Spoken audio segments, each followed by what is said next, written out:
नमस्कार दोस्तों, मैं संदीप मौर्य आशा श्री पॉइंट चैनल पर आपका स्वागत करता हूं। दोस्तों, जीएस में संविधान में आज हम पढ़ेंगे राजभाषा, यानी संवैधानिक तौर पर हमारे भारत देश में कितनी भाषाएं हैं जिन्हें सरकारी दर्जा प्राप्त है, यानी संविधान से मान्यता प्राप्त है।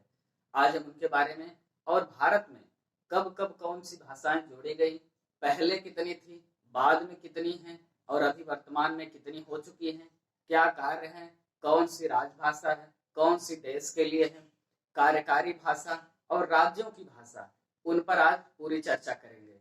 और आज हम ये देखेंगे कि संविधान में इन भाषाओं का वर्णन कहाँ कहाँ है। तो चलिए स्टार्ट करते हैं। सबसे पहली बात कर लें तो भारत में हिंदी हमारी राजभाषा है, राष्ट्रभाषा नहीं, क्योंकि हम संविधान में भारत को एक देश या एक राष्ट्र नहीं कहेंगे, राज कहते हैं। संघ है, यानी राज्यों का एक संघ है, तो भारत भी एक राज है। तो राजभाषा, संवैधानिक तौर पर राजभाषा। और वैसे अगर आप बात करेंगे देश की राष्ट्रीय भाषा, राष्ट्रीय फल फूल, तो हिंदी ही यूज किया जाएगा।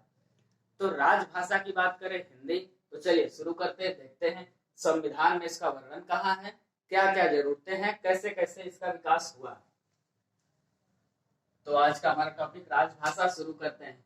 भाग 17, संविधान के भाग 17 में टोटल कितने भाग हैं आपको पढ़ा दिया गया है। सभी भाग में एक एक भाग में किन चीजों का वर्णन है वो आपको बता दिया गया है। अगर आपने अब तक नहीं देखा तो प्लेलिस्ट में संविधान भाग में जाकर वहां से सारे वीडियो आप देख सकते हैं।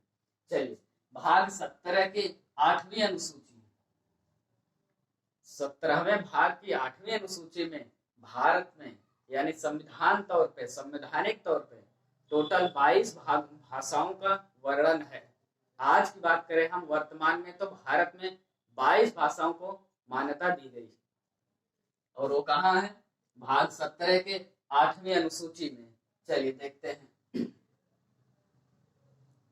भाषाओं का वर्णन किन अनुच्छेदों में है, कहाँ कहाँ है।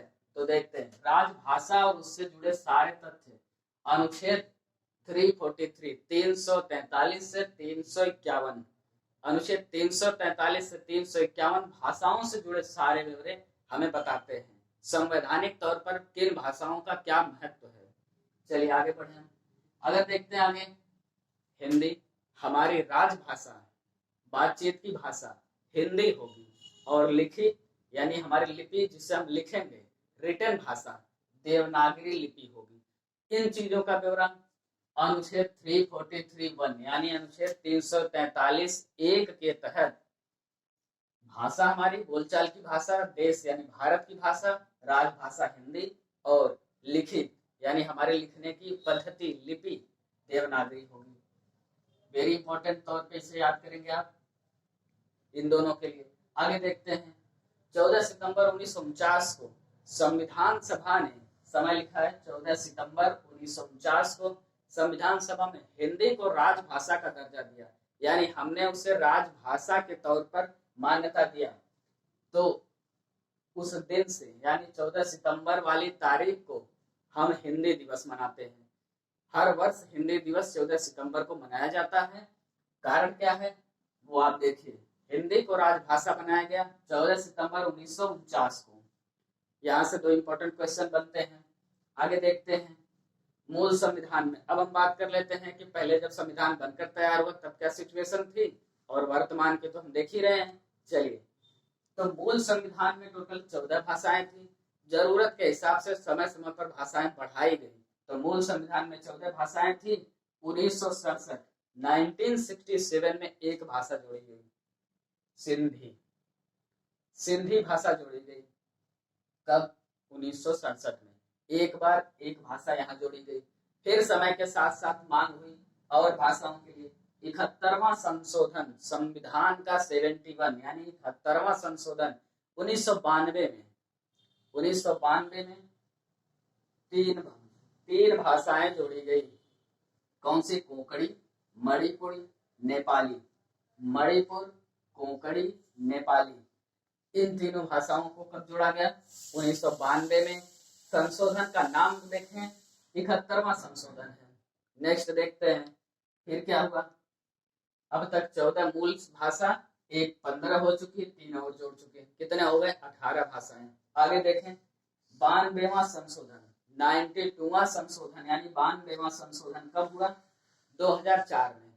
2004 में 4 भाषाएं जोड़ा हमने, बोडो, डोगरी, मैथिली और संथाली।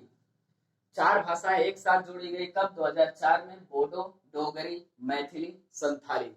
दो दो बार मैं बातों को इसलिए कह रहा हूं कि यही आप इसे ध्यान से समझते चलिए, आपको याद हो जाएगा किन किन किन शब्दों पर, किन चीजों पर ज्यादा ध्यान देना है, उसे मैं रिपीट कर रहा हूँ बार बार। तो ये भी इम्पोर्टेंट तौर पर ये हो गया 2004 में 4 भाषाएं एक साथ जोड़ी गई। अब टोटल कितनी हो चुकी हैं 22 भाषाएं, और वही अब तक बनी है। आगे बढ़े हम, तो भारत की सहायक भाषा अंग्रेजी। आप देख रहे हैं भारत में धड़ल्ले से अंग्रेजी का प्रयोग होता है बोलने में, बिजनेस यहाँ वहाँ हर कार्य के लिए, लेकिन हमारी सहायक भाषा है। तो अंग्रेजी हमारी सहायक भाषा है, जिसे कोर्ट के सारे काम अंग्रेजी भाषा में होते हैं। आगे बढ़ेगा तो देखें मिजोरम, नागालैंड और मेघालय 3 राज्यों में अपनी राजकीय भाषा भी अंग्रेजी रखा है। तो इन 3 राज्यों मिजोरम, नागालैंड और मेघालय, ये एक इम्पोर्टेंट पॉइंट है और कई बार पूछा जा चुका है कि भारत में किन राज्यों में या किस राज्य में राजभाषा अंग्रेजी है, यानी उनकी भाषा अंग्रेजी है। तो मिजोरम, नागालैंड और मेघालय, तीनों नाम आप रट डालिए बिल्कुल। चलिए आगे बढ़ते हैं, यहाँ तक हो गया। देखते हैं अब क्या है, राजभाषा आयोग। आपने देखा किसी भी चीज में समय समय पर सुधार, सुझाव, परिवर्तन, उसके लिए आयोगों का गठन किया जाता है। तो राजभाषा आयोग का गठन कौन करता है, राष्ट्रपति। तो राष्ट्रपति के आदेश से राजभाषा आयोग का गठन होगा। कार्य क्या होंगे इनके, वो अभी आपको बताया गया। कोई भी आयोग उस चीज से जुड़े चीजों में सुधार, सुझाव, परिवर्तन, इन चीजों के लिए आयोग का गठन किया जाता है। चलिए, तो राष्ट्रपति के आदेश पर राजभाषा आयोग का गठन किया जाता है। नेक्स्ट बात देखते हैं हम, प्रथम राजभाषा आयोग 1955 में गठित किया गया, यानी राजभाषा आयोग का प्रथम गठन कब किया गया 1955। समय देखिए, और पहले अध्यक्ष किसे बनाया गया, बीजी खरे। अब ये क्वेश्चन बन जाता है तुरंत कि वर्तमान में राजभाषा आयोग का अध्यक्ष कौन है। ये क्वेश्चन प्रेजेंट का है, इसे आप करंट से अपडेट करते रहेंगे, तो ये करंट का क्वेश्चन होगा। आज कमेंट में बताइए कि वर्तमान में राजभाषा आयोग का अध्यक्ष कौन है। तो अभी के लिए ये क्वेश्चन आपके लिए रखते हैं। प्रथम के लिए 1955 बीजी खरे, कहीं बीजी खेर भी लिखा होता है, कंफ्यूज होने की जरूरत नहीं है। चलिए आगे देखते हैं क्या है, अनुच्छेद 345, भाषा से जुड़े हम पढ़ रहे हैं नियमों को। तो अनुच्छेद 345 कहता है राज्य के विधानमंडल, यानी सभी राज्यों के विधानमंडल, जैसे केंद्र में संसद वैसे राज्यों में विधानमंडल, एक या एक से अधिक 8वीं अनुसूची में वर्णित 22 भाषाओं में से एक या फिर एक से अधिक या 2, 3, 4 चाहे जितनी भाषाएं अपनी प्रशासनिक कार्यकारी भाषा बना सकते हैं। उसमें से इसमें से 8वीं अनुसूची के वर्णित 22 भाषाओं में से 1, 2, 3 चाहे जितनी भाषाएं चाहें वो अपनी प्रशासनिक कार्यकारी भाषा बना सकते हैं। कैसे, अनुच्छेद 345 के तहत इस बात का आदेश देता है। अनुच्छेद 345 इस चीज का अधिकार देता है। चलिए आगे देखते हैं फिर क्या होता है। अगर राज्यों के बीच संबंधों की बात करें, राज्यों के परस्पर संबंधों की बात करें भाषाओं को लेकर, तो कौन सी भाषा मान्य होगी, संघ की, यानी कि केंद्र सरकार की, देश की भाषा जो होगी वह मान्य होगी। तो राज्यों के परस्पर संबंध में संघ की भाषा मान्य होगी। कहाँ है, अनुच्छेद 346, अनुच्छेद 346 कहता है कि राज्यों के परस्पर संबंधों में केंद्र की भाषा मान्य होगी। तो यहाँ से अनुच्छेद देखेंगे आप। चलिए आगे बढ़े हम, फिर अनुच्छेद 348, आर्टिकल 348 यानी अनुच्छेद 348 कहता है सुप्रीम कोर्ट, हाई कोर्ट की भाषा अंग्रेजी ही होगी। अभी तक संविधान के तौर पर जो भी सिस्टम है संविधान में लिखित ब्यौरे के हिसाब से, तो सुप्रीम कोर्ट यानी कि उच्चतम न्यायालय और उच्च न्यायालय यानी हाई कोर्ट राज्यों का, उनकी कार्यकारी भाषा अंग्रेजी होगी। लेकिन उसमें परिवर्तन या बदलाव कौन करेगा, संसद। अगर संसद कोई ऐसा उपबंध नहीं जारी करता है भाषाओं को लेकर, तो सुप्रीम कोर्ट और हाई कोर्ट की कार्यकारी भाषा अंग्रेजी ही रहेगी, अनुच्छेद 348 के तहत। चलिए आगे देखते हैं दूसरी चीज, किसी राज्य में किसी केस को लेकर अगर हाई कोर्ट में कोई मुद्दा है तो वहां का राज्यपाल राष्ट्रपति से अनुमति ले सकता है कि इस केस की सुनवाई या फिर हम अपने हाई कोर्ट में अपने राज्य में चलने वाली अपने राज्य की भाषा का प्रयोग करना चाहते हैं। इस बात की अनुमति राज्यपाल राष्ट्रपति से ले सकता है और राष्ट्रपति अनुमति देगा तो किया जा सकता है। तो किसी भी हाई कोर्ट में भाषा बदलने, अंग्रेजी के अलावा कोई भाषा प्रयोग करने के लिए राज्यपाल राष्ट्रपति से अनुमति लेकर प्रयोग कर सकता है। तो यहाँ तक हो गया, आगे बढ़ते हैं। चलिए देखते हैं कि अब हम संविधान में टोटल भाषाएं कितनी हैं। 22 हैं। कौन कौन सी, उनके नाम देख लेते हैं। क्वेश्चन कैसे पूछता है, निम्न में से कौन सी भाषाएं संवैधानिक नहीं है या 8वीं अनुसूची की नहीं है, या निम्न में से कौन सी भाषा संवैधानिक है या फिर भाग 17 में है। ऐसे सवाल बनते हैं। तो हम 22 भाषाओं पर एक बार नजर डालते हैं। 22 भाषाओं को याद नहीं करना है, समझना है। भाषाओं को उनके क्षेत्रों यानी राज्यों से समझना है। चलिए ध्यान देने की बात यह है कि आप देख रहे हैं भोजपुरी एक बड़ा इंडस्ट्री है, मूवी बनती है। भोजपुरी क्षेत्र उत्तर भारत की तरफ बड़ा क्षेत्र है, लेकिन भोजपुरी संवैधानिक भाषा नहीं है। ऐसे सवाल बन जाते हैं। आप झोंक देंगे, आपको ध्यान नहीं आएगा कि अरे तो इतनी चलती है देश में, इसका मतलब मान्य होगी। तो ऐसा नहीं है, इसलिए इनको पढ़ना एक बार जरूरी है। इसे आप पढ़े होंगे तो ऑप्शन देखकर आप सही जवाब दे सकेंगे। नजर डालते हैं एक बार सभी भाषाओं की।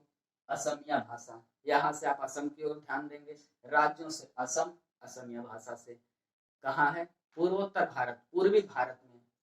बंगाली भाषा, पश्चिम बंगाल। नेक्स्ट देखते हैं गुजरात, गुजरात में गुजराती भाषा, और आप देख रहे हैं गुजरात का वर्चस्व मोदी जी। आगे देखिए हिंदी भाषा राजभाषा है, पूरे भारत के लिए मान्य है। नेक्स्ट बात करें कन्नड़, दक्षिण भारत की ओर। कश्मीरी भाषा जम्मू कश्मीर की ओर। कोंकणी भाषा गुजरात के पश्चिमी तट, महाराष्ट्र के पास कोंकण तट के क्षेत्रों में, गोवा के क्षेत्रों में कोंकणी भाषा। मलयालम भाषा दक्षिण भारत की भाषा। मणिपुरी, मणिपुर क्षेत्र पूर्वी भारत की भाषा होती है। आगे बात करें मराठी, मराठी आपको पता है भारत की वित्तीय राजधानी यानी कि फाइनेंशियल कैपिटल मुंबई, महाराष्ट्र, बॉलीवुड, वहां से आप मराठी याद कर लेंगे।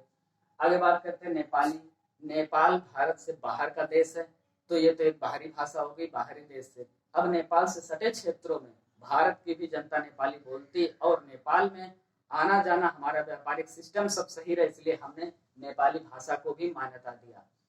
चलिए आगे देखते उड़िया भाषा, उड़ीसा के क्षेत्रों से। पंजाबी, पंजाब से। संस्कृत, संस्कृत आप देख रहे हैं हमारी मंत्र देव और वेदों की भाषा, पूजा पाठ की भाषा। और दक्षिण भारत में कर्नाटक की तरफ, तमिलनाडु की तरफ ज्यादा प्रयोग वाली भाषा। आगे बात करें सिंधी भाषा, सिंधी क्षेत्र उत्तर भारत, पंजाब, हरियाणा और अमृतसर वाले क्षेत्रों से। तमिल भाषा तमिलनाडु से याद करेंगे आप। तेलुगु भाषा तमिलनाडु और कर्नाटक के क्षेत्रों में, दक्षिण भारत के क्षेत्रों में। उर्दू भाषा, उर्दू से मुस्लिम समुदाय या फिर इस्लामिक भाषा, इस्लाम धर्म को याद करेंगे तो उर्दू भाषा मान्य है। यही एक और सवाल बनता है उत्तर प्रदेश की राजकीय भाषाएं। तो उत्तर प्रदेश में 2 भाषाएं मान्य हैं, हिंदी और उर्दू। तो राज्य की 2 भाषाएं हैं उत्तर प्रदेश की, हिंदी और उर्दू। चलिए आगे बढ़ते हैं।